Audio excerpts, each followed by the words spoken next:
రాష్ట్రంలో కూటమి సర్కార్ ఏర్పడిన నాటి నుంచి రెడ్ బుక్ రాజ్యాంగం అమలవుతోందన్నారు శ్రీ సత్యసాయి జిల్లా మడకశిర వైఎస్ఆర్సీపీ సమన్వయకర్త ఈరలక్కప్ప. తెనాలిలో దళిత యువకులను పరామర్శించడానికి వైఎస్ జగన్ వెళ్తే ఎమ్మెల్యే ఎంఎస్ రాజు విమర్శించడం సరికాదన్నారు.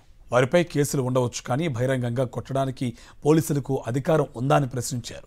ఎంఎస్ రాజు పైన 52 కేసులున్నాయని గుర్తు చేశారు.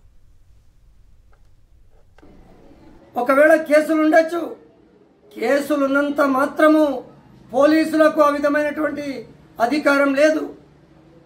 చట్టాలున్నాయి, కోర్టులున్నాయి, దానిని చూసుకుంటారు. ఈరోజు ఎంఎస్ రాజు గారు 52 కేసులున్నాయి నీ పైన, నిన్ను నడి రోడ్డులో పోలీసు వాళ్ళు చితకబాదితే అది ధర్మమా?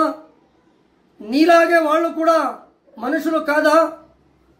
అంటే నువ్వు చేసినంత మాత్రము మంచిది, వాళ్ళు చేస్తే దుర్మార్గమైనటువంటిదా? మీ పాలన నిజంగా దుర్మార్గమైనటువంటి పాలన. ఇన్ని రోజులైంది, ఏ ఒక్క హామీలు కూడా నెరవేర్చలేదు.